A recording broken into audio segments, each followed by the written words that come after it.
American Indians, I use that in the sense of North and South American, were human beings.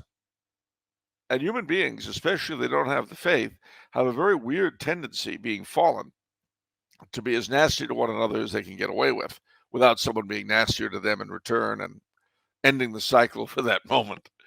The truth is that the Aztecs, as we know, had a very bloody and horrific religion, and the coming of the Spaniards was seen as liberation by their various subject tribes, who were really tired of having their brightest and best sacrificed on those pyramids.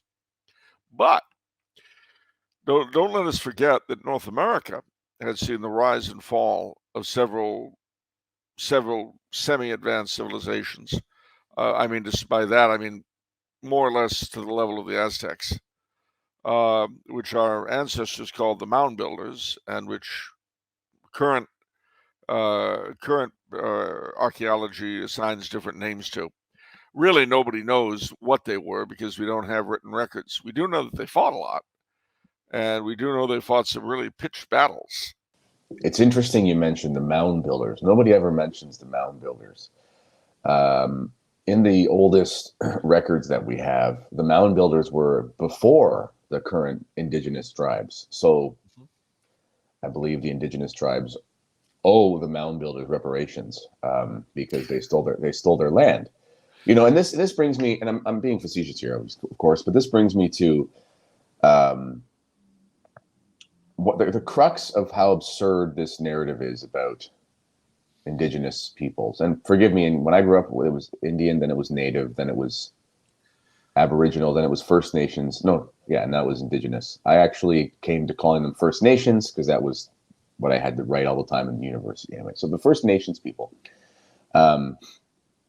which is also kind of a silly term because a nation requires borders and things like that. So that would beg a whole other thing. But in any case, the First Nations, there were many nations. They were many different people. The Algonquin were quite amenable to the Europeans. The Algonquins were sort of like if you read about, and I think Cortez was a great hero, actually.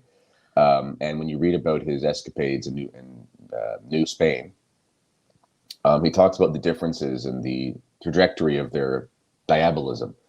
The Aztecs were extremely diabolical. They were like almost like you might compare them to the Carthaginians against Rome sort of thing. They had a paganism that was very severe and very efficient, which was very bloodthirsty. Whereas the tribes outside had more of a, like Chesterton would say, the sort of warm paganism of the woods, that you find in the Italian countryside. Of course, they worshipped idols, and that's not good, but they were sort of more concerned, relatively speaking, with sort of the fanciful folktales and things.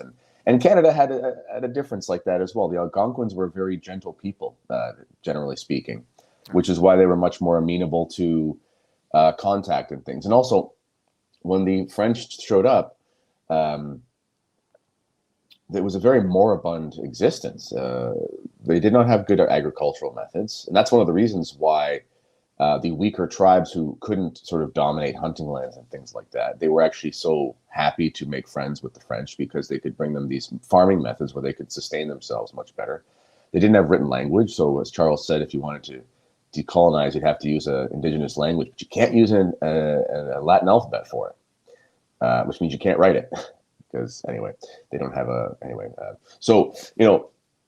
there was it was a massively diverse situation, just the way Europe is.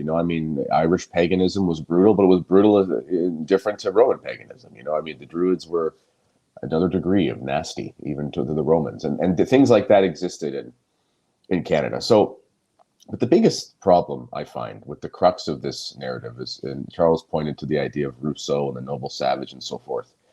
This whole conversation, when you're talking about it from a sort of mainstream leftist perspective, starts with a really strong hypocrisy or contradiction. And this is in the idea of property. When the settlers arrived, there were estimates of 100 to 500,000 people. To put that in perspective, my province alone is 3 times the size of Texas. And Ontario, there's parts of it that are cold, but the whole province is habitable. And you could walk for 3 months on foot in a direction in this province, and you would not find a single person if you wanted to. You could drive 27 hours and you're still in the same province if you stay within the Canadian border. So, I mean, just think about the massive size of the country of Canada. It's bigger than the United States, a little bit smaller than Russia. And there were 150, 200, maybe 300,000. Let's just say it was 500,000 people. That's from Newfoundland all the way to the tip of Alaska. There is no one here. There was absolutely nobody here. This idea that the land was stolen, this is insane. And also, if we believe that this narrative of the land was stolen, then we'd have to assume that the natives themselves had some sort of weird understanding of property rights, which no one in history ever had. Historically, if someone has an understanding of property rights, it's like, well, you have a deed to the land, or you have a government that oversees it, or at least some sort of tribe that has nomadic and has sort of their area around patrolled or something like that. There are parts of Canada today that probably no human beings ever stepped foot in. So this whole thing, it requires a suspension of logical reasoning in order to believe it. Because on the one hand, you have to believe that the natives, they were so in love with the idea of having property that they owned the whole bloody thing. However, even though they weren't unified, even though parts they'd never been to didn't know existed, and the Europeans made maps of them. But at the same time, they didn't have the same conception of property rights, which is why it was unfair what the Europeans did. It's a very contradictory thing. And last thing before I'll finish my rant here is there's a reason why Europeans did so well here, and natives historically, and Canada specifically because of the climate, did not. They did not have the technology to make the land useful to themselves. This is why New York was sold for like $50 or whatever, because New York was a very, it was not a useful piece of land unless you had European, specifically kind of the Dutch, Belgian area, irrigation techniques, where you could turn that into something that you could use. It was, if I go look at a field that's 1,000 acres and it's full of marsh and things like that, that's useless to me. I can't do anything with it. But somebody with farming techniques that knows how to do that because they come from a similar land over in Europe, that's very useful to them. Okay, and this is what happened in Europe: is people with the technology to actually cultivate this place came over, and they did so. Otherwise, it never would have happened. I mean, all things being equal.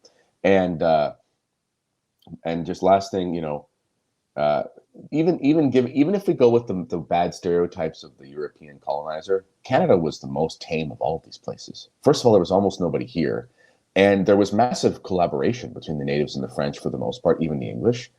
So much so that they even fought with the English and the French in their various wars willingly. So, the whole narrative about Canadian colonization and so forth is completely backwards. And it's actually quite in my opinion, when you read it properly, it's actually quite a bright spot in the history of my country, and it should be celebrated.